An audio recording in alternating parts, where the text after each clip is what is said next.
Pagkatapos ng isinagawang raid, daan-daang mahahalay na larawan ng mga bata ang nakuha mula kay Maruyama.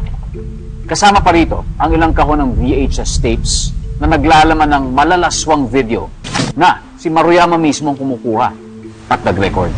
Sapat na sana itong ebidensya para may pakulong si Maruyama sa mahabang panahon. Pero hindi nakiisa ang mga magulang ng bata sa prosekusyon.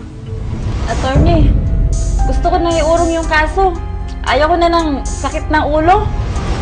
Sa arraignment din ng kaso, nag-plead ng not guilty si Hisayoshi Maruyama. Naging hadlag pa nga ang paiba-ibang testimonya ng batang biktima at magulang nito, kung kaya't hindi naging ganong kalakas ang kaso. Dagdag pa rito ang hinala ni na SPO2 Reyes at ng kanyang mga kasamahan na nagkaroon ng whitewash sa kaso. Noong unang hearing, nasalang kami. Bandang huli, hindi na kami dinadatna ng pinadadala ng subpina. Kaya nga ang duda namin, nagkalagayan.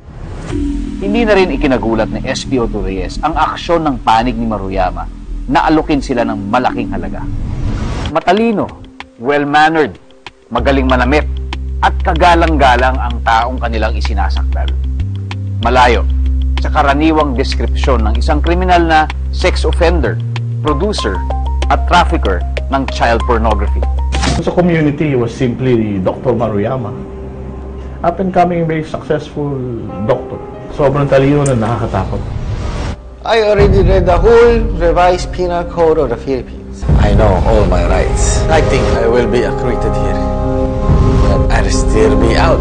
Ayon sa Republic Act 7610, mayroong 4 na klase ng pang-aabuso sa mga bata at pasok dito ang lahat ng ginawa ni Maruyama sa kanya mga biktima.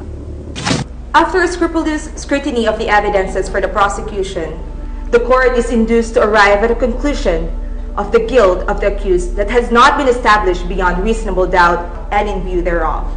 The court enters judgment of acquitting the accused, and the release of the accused is likewise ordered unless he is being detained for another legal cause. Case dismissed. Sa inilabas na desisyon ng husgado noong June 28, 1996, napawalang sala si Maruyama sa kasong rape na isinampa laban sa kanya. Isang sexual predator